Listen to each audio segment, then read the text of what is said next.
পৃথিবীতে তারা ওলি ছিলেন। সেই জমানাতে রাজা বাদশাহ বিরাট বড় অঞ্চলগুলিতে মূর্তি পূজা শুরু হলো, আগুন পূজা, সূর্য পূজা।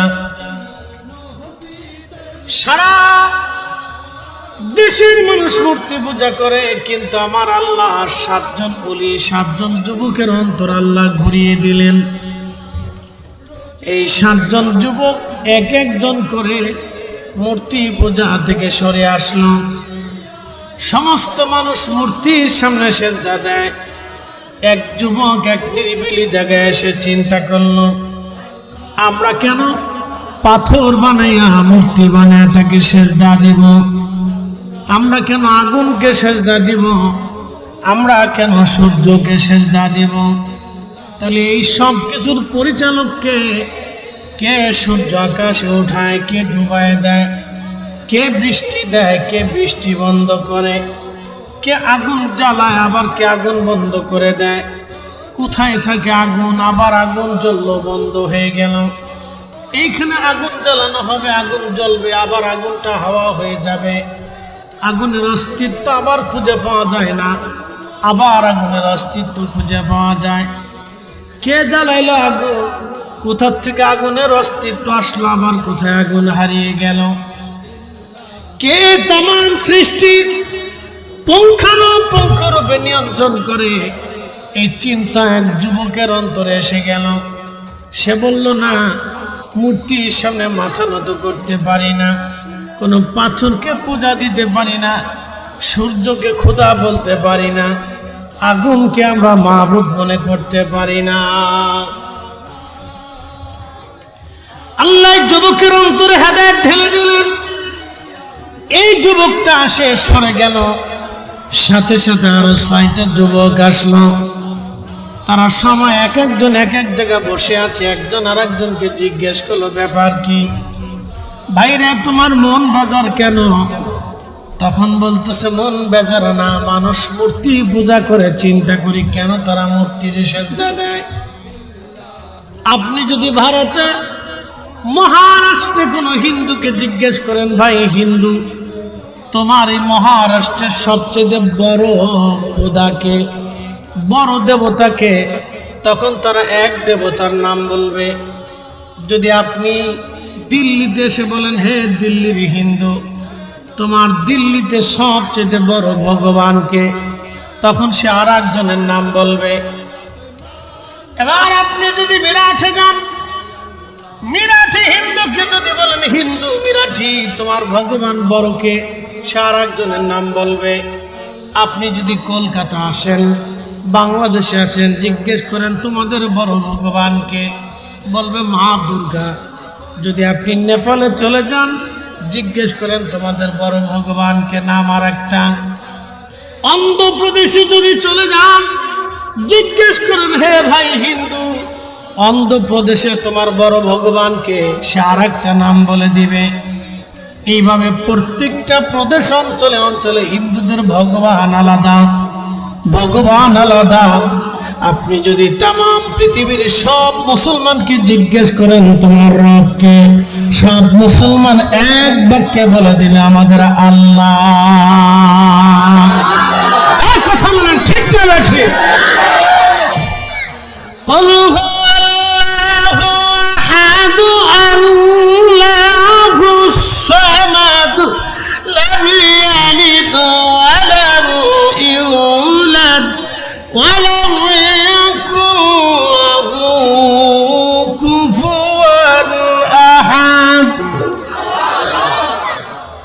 কখনো তোমাকে যদি ভুলি,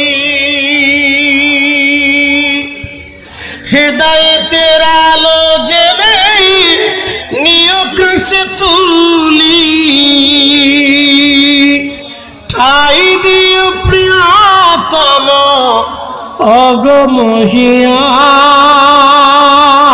অগমহিয়ান, তুমি রহমান, তুমি মেহেরবান। অন্ধ গাঘেন শুধু তোমার গুণগান, বুঝে বুঝে না তবু শান, তুমি রহমান তুমি মেহেরবান।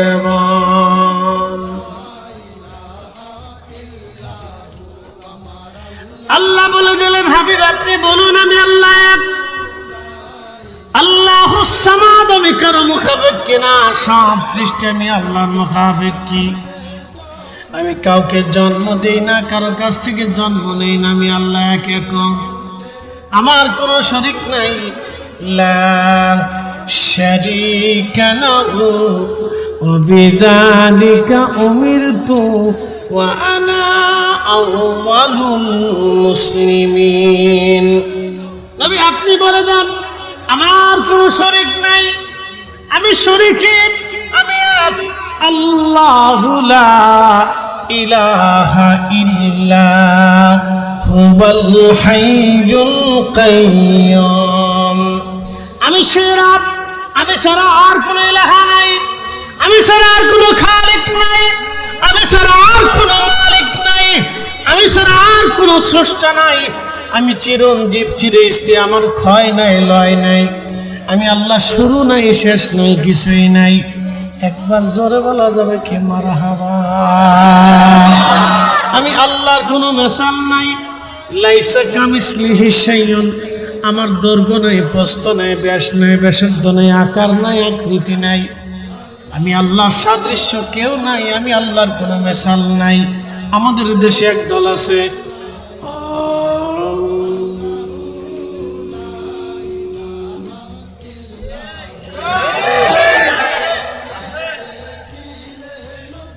আমিন নিয়ে তাদের সাথে আমাদের কেন কোনো তেমন ঝগড়া নাই।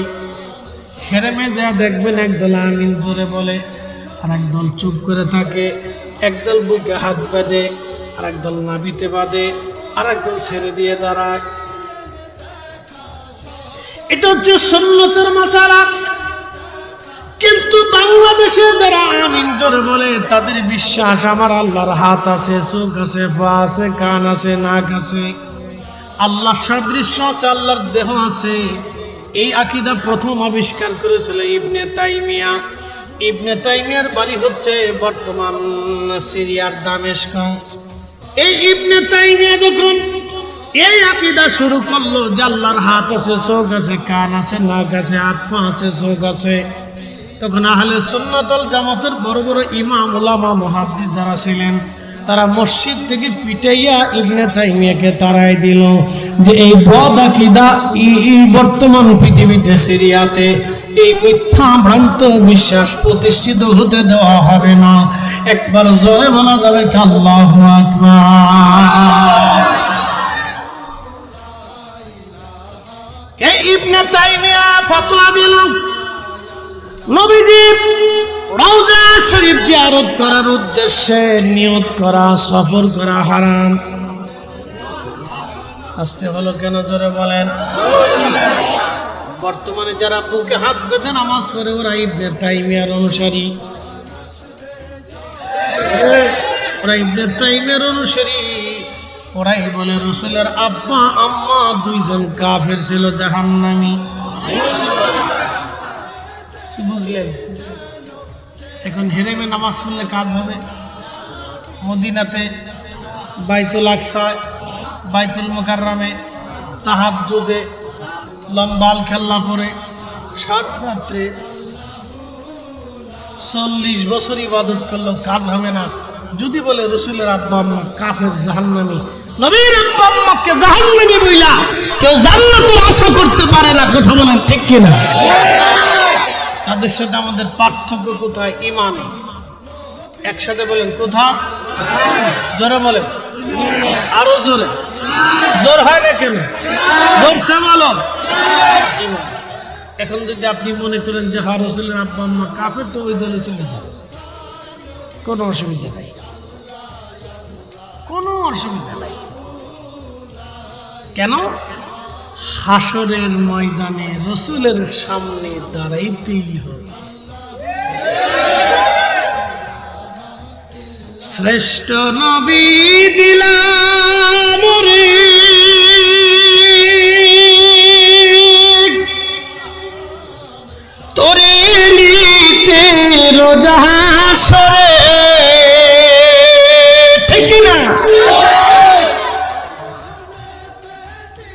মুসল্লি, ঠিক আছে?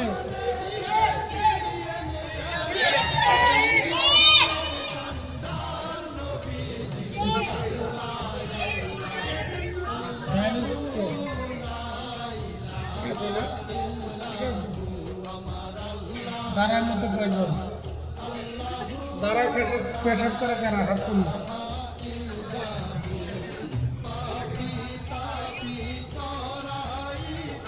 দাঁড়ার মতো, ঠিক আছে, মুসল্লি করা। এই দাঁড়ায় পেশাব করে কিনা হাত উঠা। মুসল্লি ভালো, সামনের কাতারে বিয়ে করছে।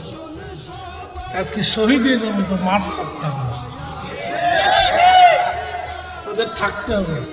ওরা আজকে থাকবে, আগামীকাল আমরা করবো না, ওরাই ঝান্ডা উড়াবে। কথা হলো ঠিক কিনা? শোনেন, একটা কথা বলি, আজকে এশকে রসুল আসার জন্য বড় মুহাদ্দিস হইতে হয়, বড় ডক্টর ডিগ্রি লাগে না, মক্কা মদিনার থেকে পড়তে হয় না, আল আজহার বিশ্ববিদ্যালয় থেকে ফারেক হতে হয় না, দারুল উলুম দেওবন্দ থেকে দাওরা ইফতা কমপ্লিট করে আসতে হয় না, বেরেলি থেকে বড় মুফতি পাস করে আসতে হয় না, বড় মাদ্রাসা থেকে ফারেক হইতে হয় না। আশিকে রসুল হইতে হলে দিন মজুর, রিকশাওয়ালা, সাধারণ ব্যক্তি, মূর্খ, লেখাপড়াহীন, কলিজার ভিতরে এশকে রসুল আসতেই হবে। কথা বলেন ঠিক কিনা? ভারতের এক জাহান্নামের কুকুর লেখক, সে বই লেখলো রঙ্গিলা রসুল। এখানে আল্লাহ রসুলের মহান চরিত্র নিয়ে সে বাজে বাজে কথা বললো, যাহা আমি ভাষায় প্রকাশ করতে পারবো না, বলতে পারবো না যে সে কত ন্যাক্কারজনক নিকৃষ্ট ভাষা ব্যবহার করেছে।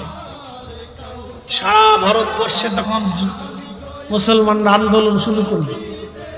অবিভক্ত ভারত, পাকিস্তান, বাংলাদেশ, এই বিরাট একটা অংশ মিলে তখন একটা ছিল ভারতবর্ষ। অবিভক্ত ভারতবর্ষে দিল্লিতে হইচই পড়ে গেল, পাকিস্তান, বাংলাদেশের সমস্ত বড় বড় শহরগুলিতে হইচই পড়ে গেল। মামলা হলো কোর্টে, লেখকের বিরুদ্ধে রায় হবে ব্রিটিশ আদালত। পাকিস্তানের লাহোরে এক তরুণ যুবক, দাড়ি মোছ তখনও নাই, মোছ হালকা হালকা দাড়ি উঠছে কি উঠে নাই, রাখে নাই, কাঠ মিস্ত্রির কাজ করতো ইলমুদ্দিন। মিস্ত্রির হেল্পার ছিল, অল্প বেতনে টাকা পাইতো, দিন আনতো দিন খাইতো। লেখাপড়া ছিল না, কোন রকম মক্তবে নামটাও লিখতে পারতো না। ইলমুদ্দিন নাম পর্যন্ত লিখতে পারতো না, কিন্তু কলিজাতে উস্তুনে হান্নানের মতো এশকে রসুলের আগুন দাউ দাউ করে জ্বলে উঠে জিন্দা হয়ে গেল। ইলমুদ্দিন চিন্তা করলো, হয় আমি মরবো, না হয় ও মরবে, বাঁচলে গাজী, মরলে শহীদ। শাহাদাতের লিপসা নিয়ে দুশ্মনের রসুলকে হত্যা করার জন্য ছোট্ট একটা ছুরি কিনলো, দুধ হারালো বিশিষ্ট। সুদূর পাকিস্তানের লাহোর থেকে দিল্লিতে রওনা দিয়ে আদালত প্রাঙ্গণে এসে জিজ্ঞেস করলো, রঙ্গিলা রসুলের লেখককে চিনো? লোকেরা বললো, ওই যে ফর্সা করে লোকটা। দেখাই দেওয়ার পরে সে পাশে দাঁড়াইয়া বেশি সময় নেয় নাই, ছুরিটার ছোট্ট ছুরিটা বের করে তার পেটের মধ্য দিয়ে এক পা আনপার করে এক টানে বুড়ি নারী সহ এক টানে এক পচে বুড়ি নারী সহ একবারে কোটের ভিতরে সব ছেড়ে বের করে দিয়ে দিল। সাত করে জাহান্নামের কুকুর মুহূর্তে জাহান্নামে চলে গেল। একসাথে বলবেন আল্লাহু আকবার। আরো জোরে, আরো জোরে। এশকে রসুলে কারো ছাড় নাই, নিজের বাপকেও ছাড়া যাবে না। কথা বলেন ঠিক কিনা? নিজের বাপকেও ছাড়তে হয় না। মনে রাখবেন, মেহেশ্বরে আল্লাহ রসুলের সামনে দাঁড়াইতেই হবে, পালিয়ে বাঁচার কোনো রাস্তা নাই, কোনো সুযোগ নেই। সেই দিনের সেই অক্ষর জ্ঞানহীন শূন্য যুবকটা ইলমুদ্দিন আদালতের মধ্যে হত্যা করে ফেলল জাহান্নামের কুকুরকে।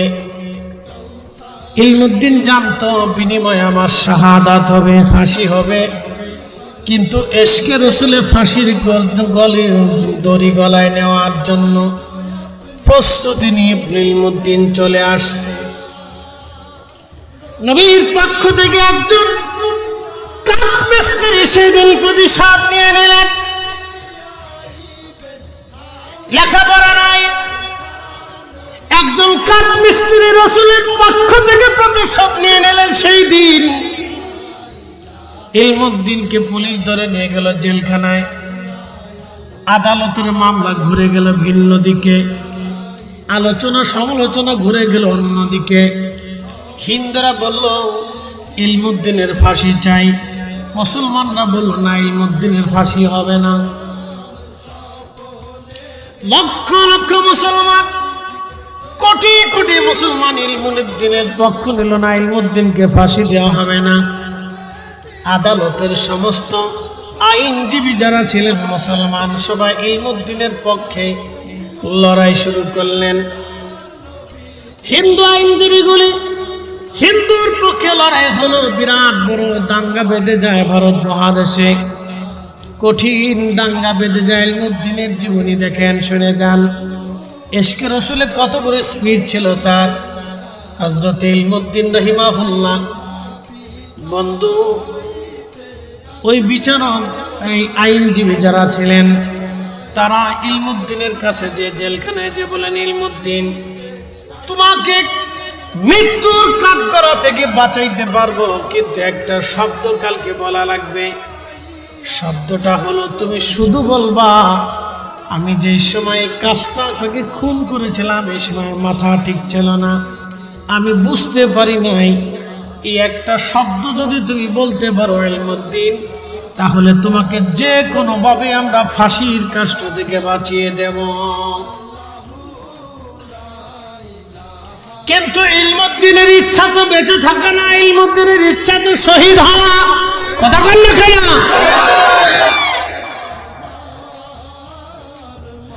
ইলমুদ্দিনের বাসনা তো রাসূলের প্রেমে শহীদ হয়ে যাওয়া। কারণ ইলমুদ্দিন জানতেন, কুল ইন কুনতুম তুহিব্বুনাল্লাহ ফাত্তাবিউনি ইউহিব্বুকুমুল্লাহ।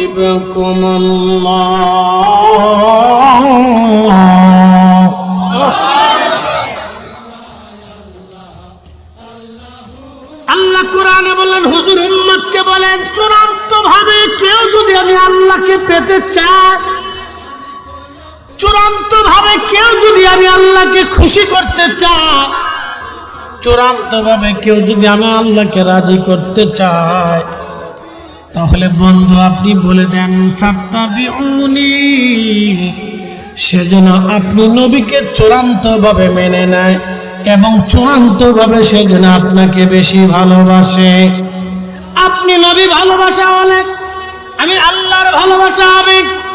আপনি নবীর জন্য জীবন দিলে আমি আল্লাহর জন্য হবে।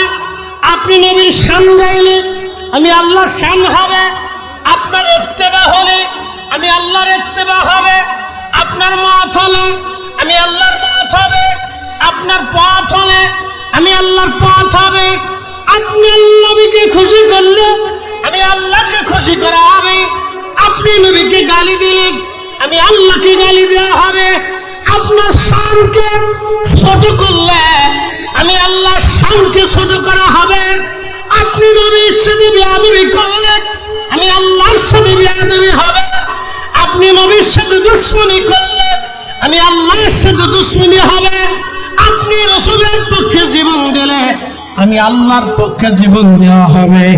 একবার জোরে বলা যাবে কি ইয়া রাসূলুল্লাহ?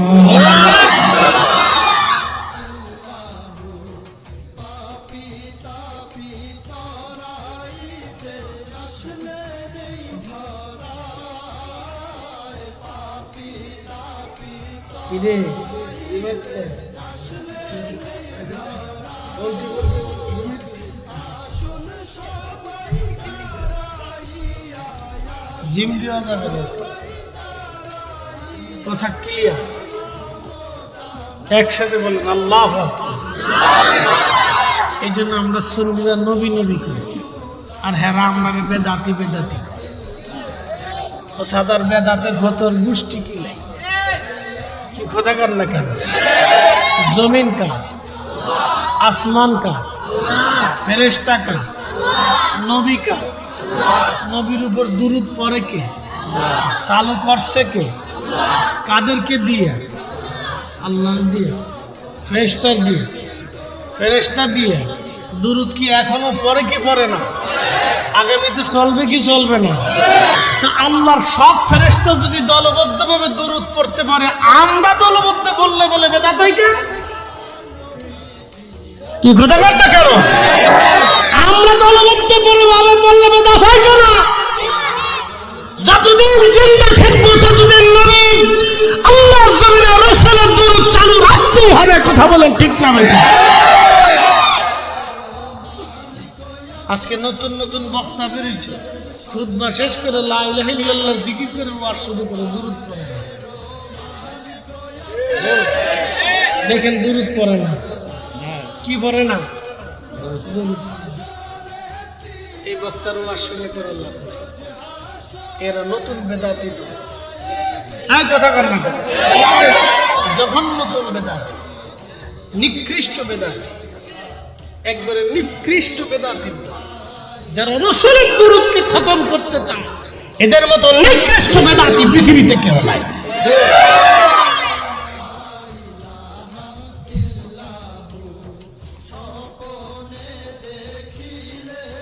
শোনা যাবেন হবিগঞ্জবাসী, অলিপুরবাসী, আদালত বসলো পরের দিন। আইনজীবীরা শিখেছে তুমি শুধু একটা শব্দ বলবা, তোমাকে ফাঁসির কষ্ট থেকে বাঁচাবে। পরের দিন আদালত বসার পরে ইলমুদ্দিন আসামির কাঠগড়ায় দাঁড়ানো। আইনজীবীরা তারা নিজস্ব যুক্তিপূর্ণ যা যা বলার বলল। এবার আইনজীবী ইলমুদ্দিনকে জিজ্ঞেস করলেন, ইলমুদ্দিন তুমি কি হত্যা করেছ? বলে হ্যাঁ। কি জন্য হত্যা করেছ? আমার রাসূলের ইজ্জতকে ছোট করার জন্য, আমার নবী সম্পর্কে বাজে বাজে কথা বলার জন্য আমি স্বইচ্ছায় প্রতিশোধ নেওয়ার জন্য আমি তাকে হত্যা করেছি। একবার জোরে বলা যাবে কি মারহাবা?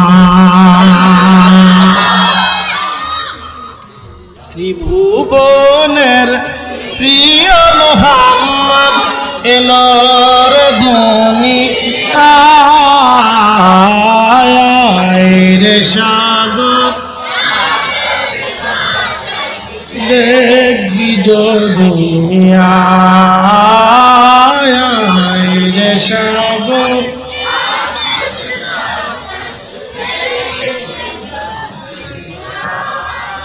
ধুলির ধরা বেহেশত আজ জয় করিল দিল রে লাজ। আজকে খুশির ঢল নেমেছে ধূসর সাহারা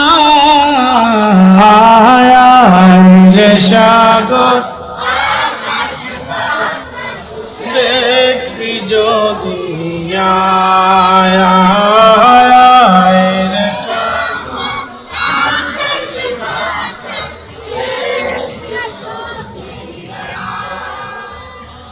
ইলমুদ্দিন বলল আমি ইচ্ছা করে হত্যা করেছি। উকিলরা স্তব্ধ হয়ে গেল। আমরা বুঝাই আসলাম কি, আর ইলমুদ্দিন বললটা কি? সমস্ত আদালত প্রাঙ্গণ নীরব। বিচারক রায় দিবেন। তিনি রায়ের মধ্যে লিখলেন, আসামি নিজস্ব উক্তিতে স্বীকারোক্তি করার প্রেক্ষিতে আসামি ইলমুদ্দিনকে ফাঁসির কাষ্ঠে ঝুলিয়ে মৃত্যুদণ্ড কার্যকর না করা পর্যন্ত ফাঁসিতে ঝুলিয়ে তাকে মৃত্যুদণ্ড কার্যকর করা হোক।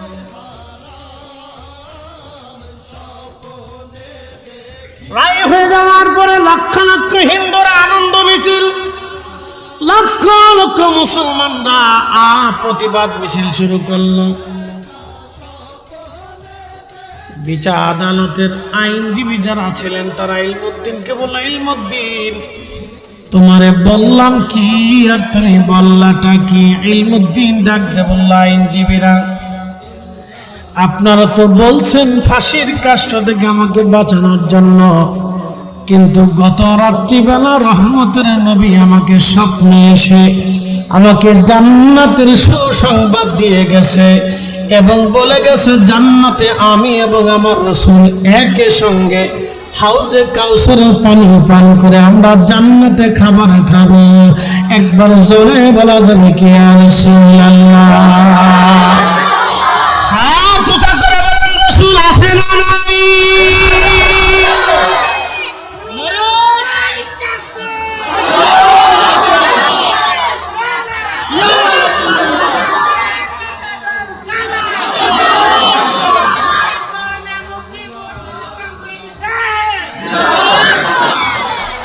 এই বঙ্গেতে এখন একজন ইলমুদ্দিনের বড় প্রয়োজন হয়ে গেছে। কথা বলেন ঠিক না বেঠিক? যারা বলবে রাসূলের আব্বা আম্মা কাফের, তাদের সাথে আমাদের কোনো সম্পর্ক হতে পারে না, তাদের জন্য বর্তমানে ইলমুদ্দিনের বড় প্রয়োজন। কথা বলেন, হাত উঁচা করে বলেন ঠিক না? ইলমুদ্দিনের জন্য রাসূল সুসংবাদ দিয়ে গেলেন, জান্নাতের সুসংবাদ। নবী বলেন, মান রাআনি ফিল মানাম ফাকাদ রাআল হক। যে আমাকে স্বপ্ন দেখলাম সে বাস্তবে আমাকেই দেখেছে। আমি নবী নিজে আসছি, ছবি আসি নাই। আমি নবী নিজে আসলাম, ছবি আসি নাই। ইলমুদ্দিন লেখাপড়া নাই। আল্লামা ডক্টর ইকবাল রহিমাহুল্লাহ তার জানাজায় দাঁড়িয়ে গেলেন। লক্ষ লক্ষ মুসলমান জানাজায় দাঁড়িয়ে গেলেন। ভারতের বড় বড় প্রখ্যাত আলেম ওলামারা জানাজায় দাঁড়িয়ে গেলেন। এরপরে যাইয়া আল্লামা ইকবাল কবিতার সঙ্গে তিনি লিখতে লাগলেন, কে অফাতুনে মুহাম্মদ সে तो हम तेरे ये जान चीज किया लौह कलम तेरे। তুমি যদি তোমার জীবনের সবটুকু দিয়ে রাসূলকে মুহাব্বত করতে পারো, তুমি যদি তোমার জীবনের সবকিছু রাসূলের জন্য কুরবানি করে দিতে পারো, নবীর ওয়াফাদার গোলাম, তামাম কুল মাখলুকাত লৌহ কলম, আমার আল্লাহ তোমার অনুগত বানিয়ে দেবে, অনুগত বানিয়ে দেবে। একবার জোরে বলা যাবে কি ইয়া রাসূলুল্লাহ? আল্লামা ডক্টর ইকবাল তখন লিখলেন, মগজ কোরা রূহে ঈমান জান দিন হাসতে হুব্বে রহমাতুল লিল আলামিন। মগজ কোরা রূহে ঈমান জান দিন হাসতে হুব্বে রহমাতুল। কোরআনের মগজ বলো, ঈমানের রূহ বলো, ধর্মের প্রাণ বলা, সব কিছুর মূল নবীর ভালোবাসা। নবীর ভালোবাসা যেখানে নাই কোরআন সেখানে নাই। যেই তাফসীর মাহফিলে রাসূলের শানকে ছোট করে বলা হয়, আমি মনে করি এটা কোরআনের তাফসীর মাহফিল না, এটা শয়তানের মজলিস। কারণ যে মজলিসে রাসূলের শান ছোট করা হয় ওটা তাফসীরুল কোরআন মাহফিল হতে পারে না। ওই মজলিসে মূলত তাফসীরুল কোরআন মাহফিল হয় নাই, তারা আমার নবীর সাথে দুশ্মনী করার জন্য বাগান সাজিয়েছে। এইভাবে লক্ষ লক্ষ মুসলমান ইমান চুরি হয়ে গেল। বাজান খুব মনোযোগ দিয়ে কথা শুনে যাবেন। আজ সত্য বললে গলা কাটা যায়, সত্য বললে মানুষ গালি দেয়, রসুলের পক্ষে বলে বেদাতের ফতোয়া আসে, নবীর পক্ষ বললে শিরিকের ফতোয়া দেওয়া হয়। তোমরা যতই শিরিকের ফতোয়া দাও না কেন, আল্লাহ রসুল যতদিন পর্যন্ত আল্লাহ জবান দিয়েছে, জীবন দিয়েছে, আমরা সুন্নিরা ততদিন নবীর গান গাইতেই থাকব, আমরা ততদিন শাম বলতেই থাকব। আমরা আমাদের ইমান বাঁচানোর দরকার, আমরা মুসলমানের ইমান বাঁচানো বড় প্রয়োজন। কারণ মেহশরে একটা কথা মনে রাখবেন, হাউজে কাউসারে আপনাকে যেতেই হবে, যেতেই হবে। আর হাউজে কাউসারে যাইতে হলে রসুলের সামনে দাঁড়াইতে হবে, দাঁড়াইতে হবে। অতএব হিসাব করে হাসরে যাওয়াটা বুদ্ধিমানের কাজ। আল্লাহর নবী ছাড়া উম্মতের গতি নাই, কোন রাস্তা আল্লাহ রেখে দেয় নাই, দ্বিতীয় কোনো অপশন আল্লাহ রাখে নাই। নবী ছাড়া নাজাতের কোনো রাস্তা নাই, নবী ছাড়া জান্নাতে যাওয়ার কোনো ব্যবস্থা নাই। কথা বল না কেন? আছে? একসাথে বলেন আছে? আছে? নবীর সামনে ছাড়া জান্নাতে যাওয়ার সুযোগ আছে? নবীর হামদের সুপারিশের পতাকা ছাড়া আবু বকর, সিদ্দিক, ওমর, সাহাবা ইকরাম, তাবিন, তাবিনরাও জান্নাতে যেতে পারবে না, তারা যেতে পারবে না। অতএব আর কোন বাপের বেটা নাই, কোন মায়ের সন্তান নাই রাসূল ছাড়া জান্নাতে যায়। কথা বলেন ঠিক কিনা? ইমান বাঁচিয়ে কবরে যেত, বুঝলে? বুঝপাতা না ইতিহাস বুঝে যাওয়াটা জরুরি। আপনার কবরে আমি যাব না, আমার কবরে আপনি আসবেন না, এটা প্রেম। আম হাসিবতা আন্না সাহাবাল কাহাব, সাতজনের হেদায়েত এসে গেল। হেদায়েত দেয় কে? ইশকে রাসূল কলিজায় ঢেলে দেয় কে? আল্লাহ আমাদের উপর অনেক বড় দয়া করছে যে আমাদের কলিজায় ইশকে রাসূল ঢুকিয়ে দিচ্ছে আল্লাহ। কথা বলেন ঠিক কিনা? কারেন্ট কি চলে গেছে? তো এটা কি লাইট জেনারেটর কি ওই লাইট কোলায় না?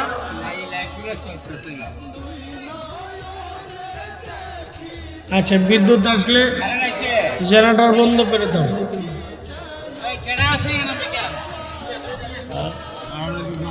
একটু জবান খুলে ধরে সে আল্লাহুম্মা সাল্লি আলা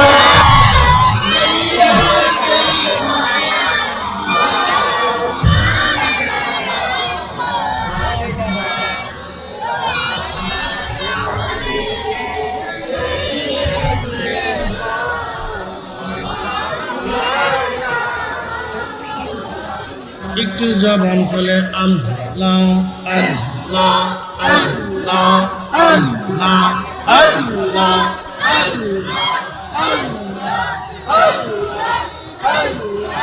সালাত সালাম গোয়া মার দুরুদ সালাম গোয়া মার কইও নবী মুস্তাফা।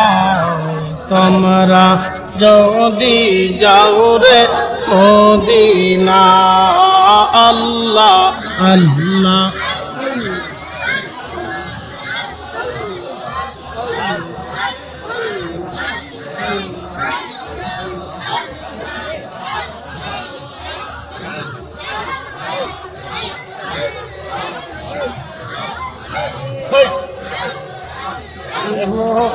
আল্লাহ আল্লাহ আল্লাহ।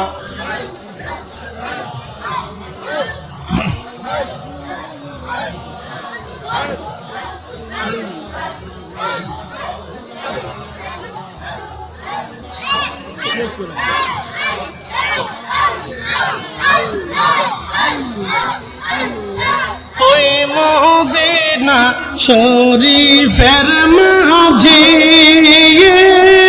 নূরের একটি খাম্বা আছে গো,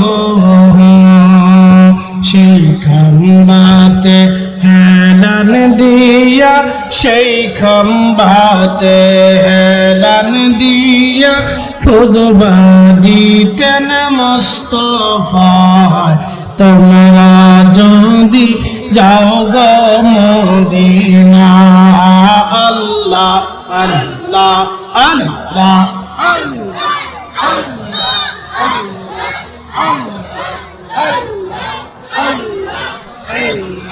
সালাত সালাম গো আমার দরুদ সালাম গো আমার কইও নবী মুস্তাফায় তোমরা যদি যাও রে মদিনা আল্লাহ আল্লাহ আল্লাহ আল্লাহ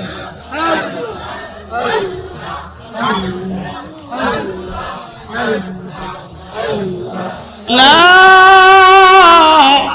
ইলাহা ইল্লাল্লাহ বাইরে মাইক চলবে না দেখো মুহাম্মাদুর রাসূলুল্লাহ সাল্লাল্লাহু আলাইহি ওয়াসাল্লাম বাইরে সুইচটা ভালো করে দাও সবকটা চালাই দাও কোনোটা যাতে বন্ধ না থাকে দেখো জলি বলি মারহাবা এই 7 জন যুবকের হেদায়েত এসে গেল 7টা যুবক একবারে মূর্তি পূজা থেকে আলাদা হয়ে গেল মূর্তি পূজা থেকে আলাদা হয়ে যাওয়ার পরে তারা 7 জন ওইখানে দাঁড়ায় আজান দিল আজান দিয়ে তারা নামাজ শুরু করে দিল জোরে বলা যাবে কি মারহাবা কি শুরু করলো জোরে বলেন এবার আস্তে করতেছেন জোরে বলেন আরো জোরে নামাজ কি জোরে বলেন মসজিদ কেন মসজিদ কেন জামাতে নামাজ পড়তে হবে নামাজ প্রতিষ্ঠিত করার জন্য মসজিদ কথা বলেন ঠিক কিনা ইন্না আউয়ালা বাইতিন উদিআ লিন-নাসি লাল্লাযী বিবাক্কা লাল্লাযী বিবাক্কাতা মুবারাকান হুদাল লিল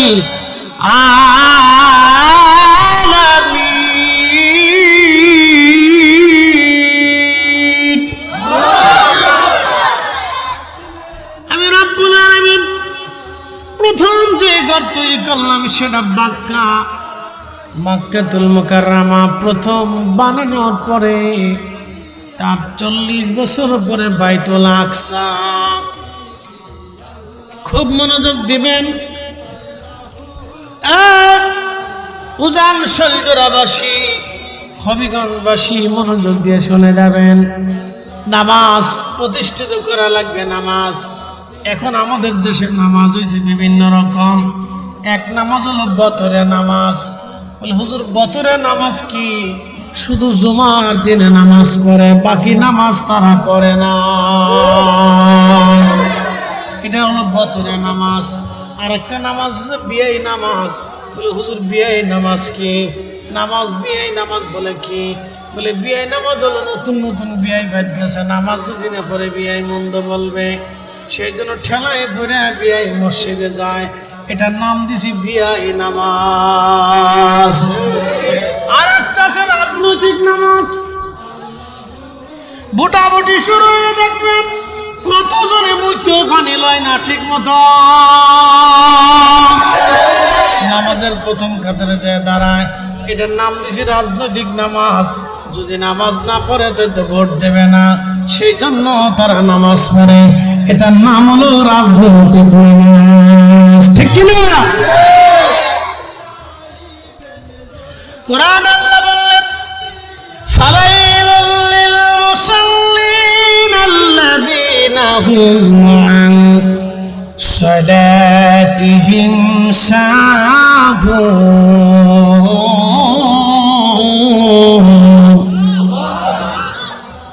রব্বুল আলামিন বললেন আমার রব আমার আল্লাহ রব্বুল আলামিন বললেন হে আমার বান্দারা তোমরা লোক দেখানো নামাজ পড়ো না মানুষ দেখানো নামাজ পড়ো না কারণ মানুষ দেখানো নামাজ যদি তোমরা পড়ো তাহলে তোমাদের জাহান্নাম ছাড়ার কোনো রাস্তা নাই।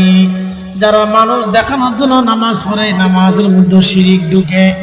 আমি আমার মসজিদে জমা পড়াই 4 থেকে 5,000 মুসল্লি। চিন্তা করলাম এত মুসল্লি নামাজ যদি ঢকমতো না পড়ি তো মুসল্লি কি বলবে। সেই জন্য আমি লম্বা লম্বা রুকু করলাম, লম্বা লম্বা সেজদা দিলাম।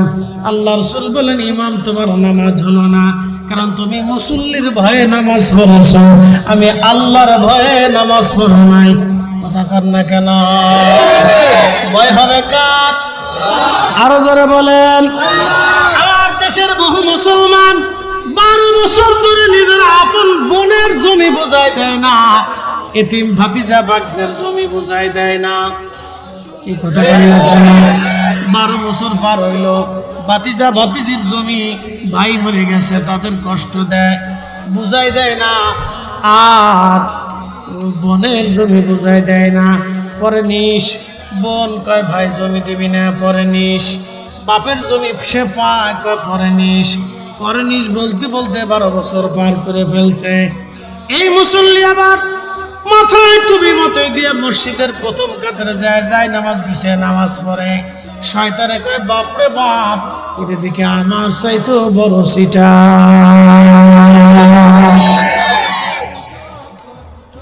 বুঝেন নাই মনে হয়? 12 বছর বোনের জমি বুঝাই দেয় না, এটা প্রথম কাতারে নামাজ পড়ে। শয়তানে কয় বাপ, এটা আমার চাইতো বড় সিটা, আন্তর্জাতিক খ্যাতি সম্পন্ন সিটা।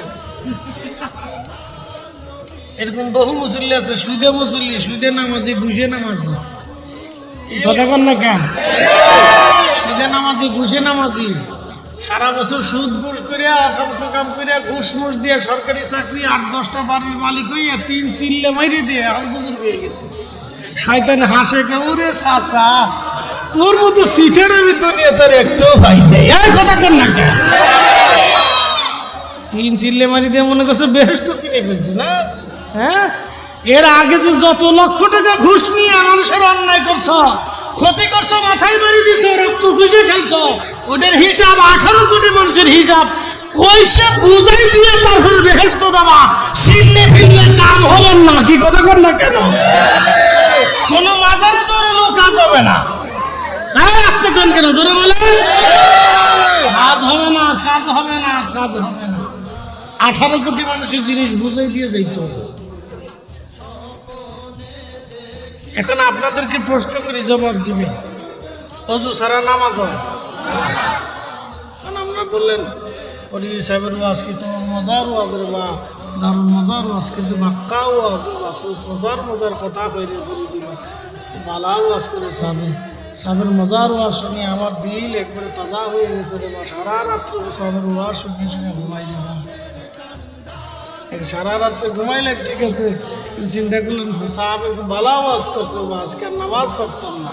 মসজিদে যায় নামাজ বসে ফাঁকরি চাকরি বাইন দিয়ে সুন্দর করে একবারে আতর গোলাপ লাগাই দিয়ে নামাজে দাঁড়াইছেন, কিন্তু উজু নাই। নামাজ হবে? অজু ছাড়া যেমন নামাজ হয় না, হালাল খাবার ব্যতীত ইবাদত কবুল হয় না। কথা কন না কেন? বুঝে তারপরে বাড়ি যায়। তাহলে এদেশে কি সুদ বন্ধ করার দরকার ছিল না মিলাদ বন্ধ করার দরকার? জোরে বলেন, আরো জোরে। এদেশে এনজিও বন্ধ করার দরকার ছিল, কিন্তু হুজুররা তা পারে নাই। হুজুররা পারে খালি দোয়া বন্ধ করার জন্য, নবী দুরূদ মিলাদ বন্ধ করার জন্য, মিলাদুন নবীর মাহফিল বন্ধ করার জন্য, জশ্ন জুলুসের মিছিল বন্ধ করার জন্য তারা এখানে হামলা দেয়, কিন্তু এনজিওর কার্যালয়ে তারা হামলা দেয় না। এনজিও বন্ধ করে না, সব বন্ধ করতে পারে না, পতিতালয় বন্ধ করতে পারে নাই। তারা দুরূদ বন্ধ করতে চায়, কোরআন খতম বন্ধ করতে চায়, ইসলাম বন্ধ করতে চায়। আমরা সামনে যতদিন বেঁচে থাকবো ততদিন পর্যন্ত রাসূলের দুরূদ আল্লাহর জমিনে চলবে। হাত উঁচা করে বলেন ঠিক না?